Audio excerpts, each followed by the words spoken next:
Yo, what's up, everyone? Back for this 13-game slate for Friday. We got some nice games to talk about.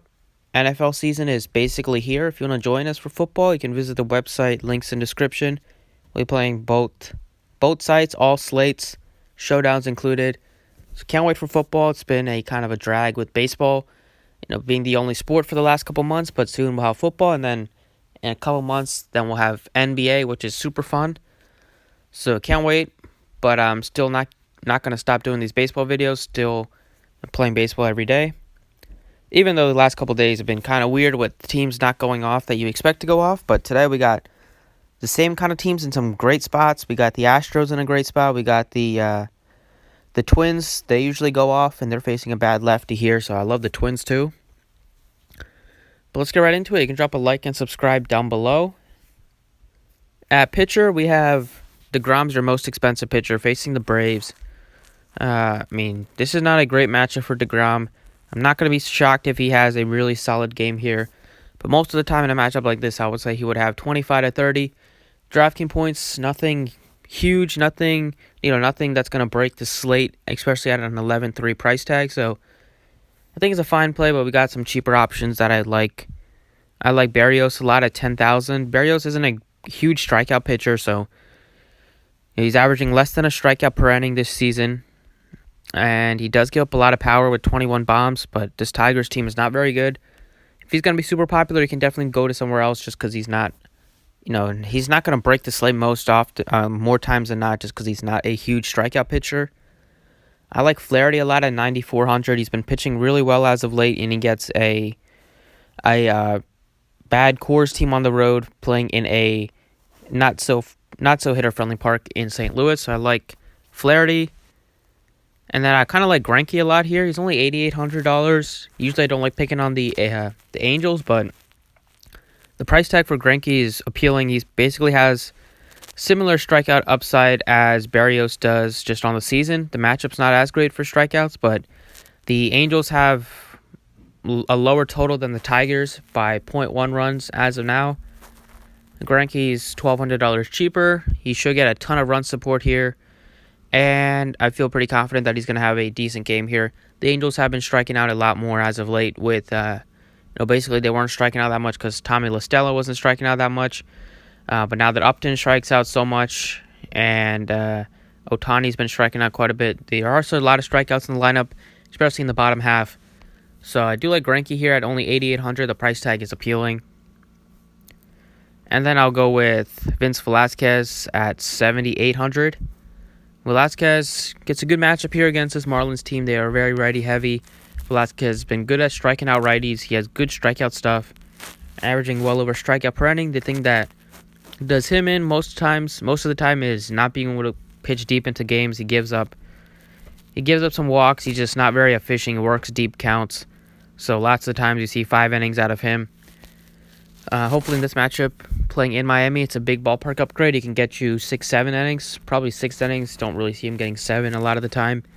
But I think he's a fine option here at 7,800. There's not a ton of cheap pitching that you like on the slate, but I like Zach Plesac at 7,200. I think Fultzy's a fine play at 6,900. And then if you want to go all the way punt, I don't mind Trent Thornton, and I definitely don't mind Peter Lampert, even though he's not a good pitcher at all. But 4,500 for Lampert, pitching on the road in St. Louis against a righty-heavy team.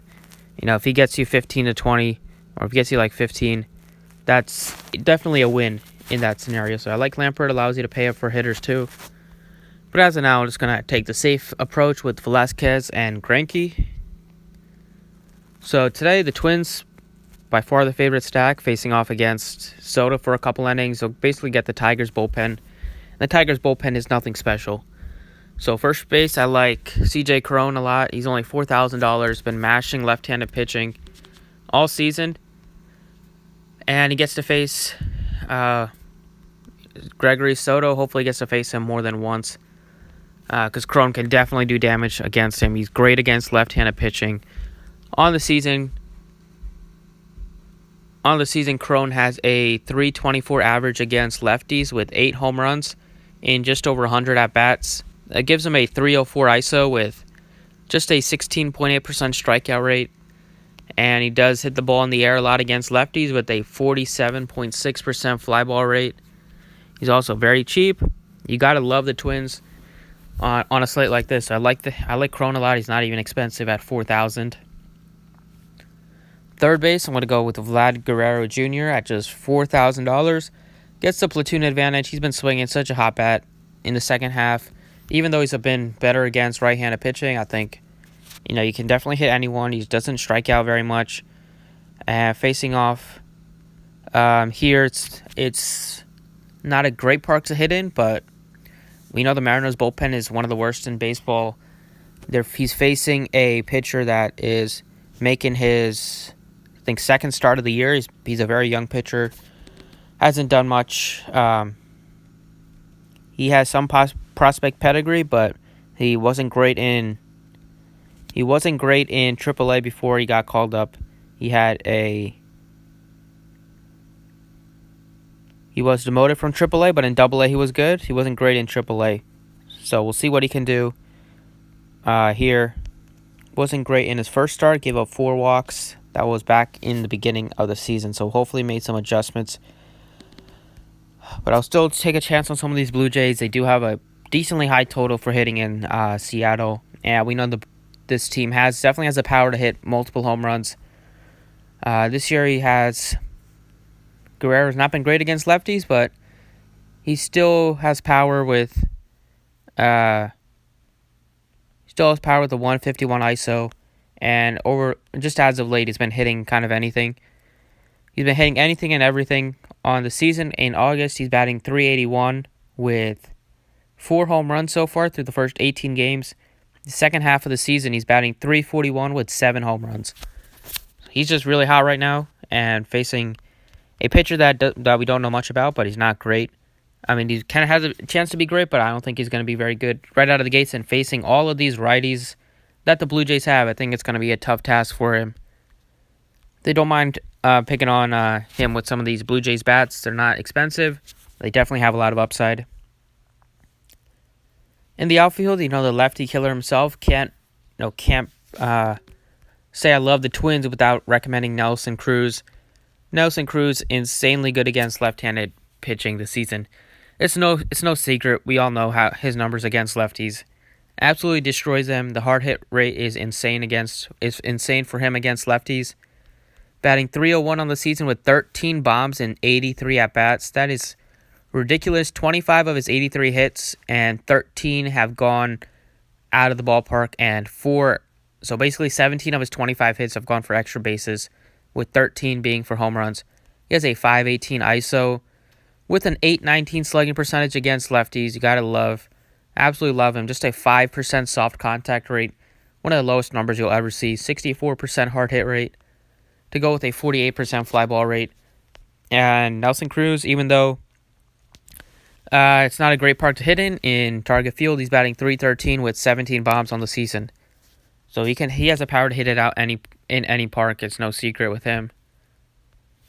And last but not least, I like Josh Van Meter, especially if he's batting second in the batting order.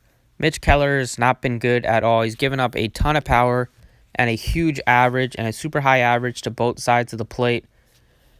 Van Meter's been good, really good against righties this season. He has a little bit of speed as well. And if he's batting second, I like that for him.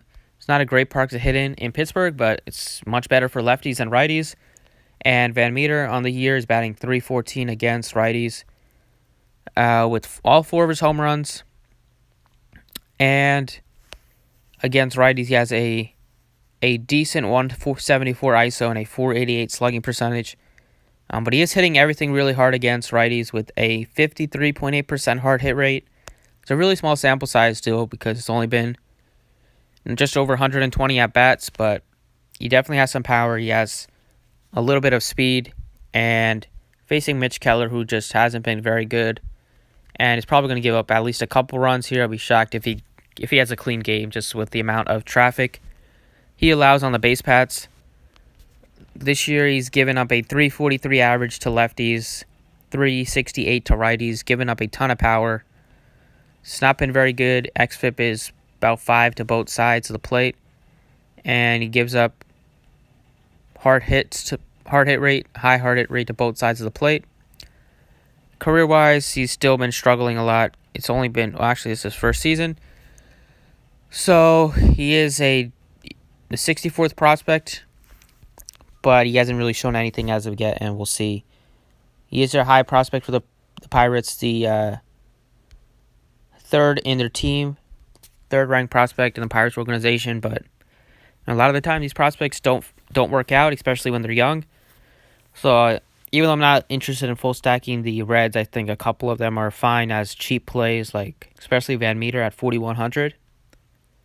So that's what I like for this Friday slate. Greinke, Velazquez, twin stack, couple Blue Jays, and then the Astros stack as well. Didn't talk about the Astros, but facing Suarez, who gives up an ungodly amount of power to righties. You gotta love Altuve, Gurriel, Bregman, and Springer as a nice four-man stack. Even though you can play some lefties against Suarez, those four are going to be the ones that I'm most interested in, just because he's been terrible against right-handed hitters on the season. So that's it for the video. Thanks for watching. I appreciate it, and good luck today.